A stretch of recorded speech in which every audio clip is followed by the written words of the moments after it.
নমস্কার বন্ধুরা, আমি মিষ্টি নতুন একটা ব্লগে সবাইকে স্বাগত জানিয়ে আজকের ব্লগটা আমি শুরু করছি।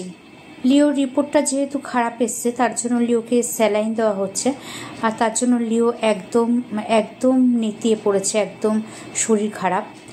আর আমাদের মন মানসিকতা ভীষণই খারাপ, রান্না বান্না খাওয়া দাওয়া বন্ধ বললেই চলে, কিন্তু তার মধ্যেও এত দুঃখের মধ্যেও আমরা চেষ্টা করছি হাসি খুশিভাবে সবাই চলার। আজকের লাঞ্চ মেনু হলো পান্তা ভাত। আর পান্তা ভাত কিসের সাথে সেটা একটু দেখাই। এখানে রয়েছে পান্তা ভাত আর লেবু পাতা, মাঝখানে রয়েছে তেল, এখানে নুন, কুচনো পেঁয়াজ, সরু মোটা লাল সবুজ সব কাঁচা লঙ্কা। আর পান্তা ভাতের সাথে রয়েছে এখানে আলু ভাজা, আর এখানে রয়েছে ডালের বড়া, মুসুরির ডালের বড়া। এই হলো আজকে আমাদের লাঞ্চ মেনু। তো লাঞ্চ মেনুটা কেমন হয়েছে অবশ্যই জানাবেন। আর এখানে আমার জায়ের দোকানে পুজো হয়েছিল বুদ্ধ পূর্ণিমায়, তো পুজোর প্রসাদ দিয়েছে, এখনও প্রসাদ খাওয়া হয়নি, মানে খাওয়ার সময়ই পাইনি, এখন প্রসাদ খাবো। আর এখানে ভাত মাখা হচ্ছে আমার আর ছেলের জন্য, ছেলে আবার মেখে খাবে না, তাই এটা মেখে টেখে আমার আর ছেলের বাবার খাওয়া হয়ে গেছে। আর এখানে লিওর জন্য ভাত হয়ে গেছে, লিওর ভাত।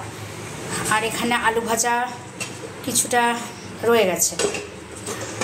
এই হলো মেনু। আর এখানে লিওর চিকেন হয়েছে, চিকেন কিছুটা ঠান্ডা করতে দিয়েছে আর কিছুটা রেখে দিয়েছে রাত্রের জন্য। আর আমার অবস্থাটা একবার দেখাই, ঘেমে নিয়ে এই অবস্থা হয়েছে, মনে হচ্ছে কতক্ষণে রুমে যাব, আর ভালো লাগছে না, একদম ভালো লাগছে না, ভীষণ গরম। তো তাড়াতাড়ি কাজটা সেরে নিই ঘরে যাব।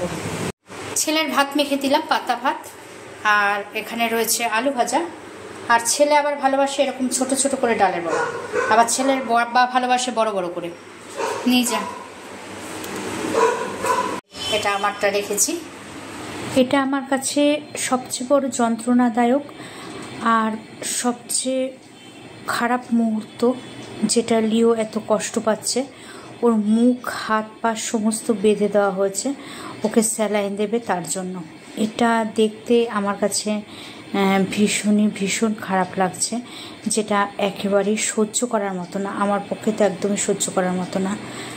ভীষণ কষ্ট হচ্ছে। আর ও ভীষণ কাঁদছিল, মুখ তো বাঁধা, আওয়াজ করছিল করে, যেটা মানে কানে আসলে পরে মনে হচ্ছে যেন যন্ত্রণায় মানে কেমন যেন লাগছে, একদম সহ্য করতে পারছি না ওর কষ্টগুলো, একদম সহ্য করতে পারছি না। চোখ দিয়ে জল পড়ছে গড়িয়ে।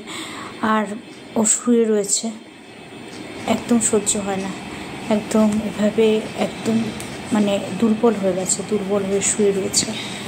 আর ওকে স্যালাইন ফোটানো, হাত পাগুলো ধরে রেখেছে, না হলে নড়ছে। আমার দেওর ধরে রেখেছে, আমার ছেলে ধরে রেখেছে।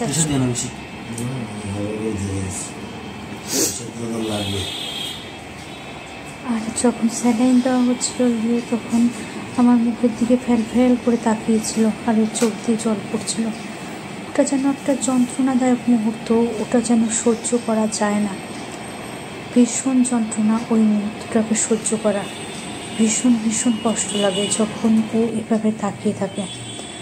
আর বুকের ভেতরটা যেন কেমন মোচড়া মেরে ওঠে, কেমন যেন যন্ত্রণা লাগে, সেটা আমি বলে প্রকাশ করতে পারবো না।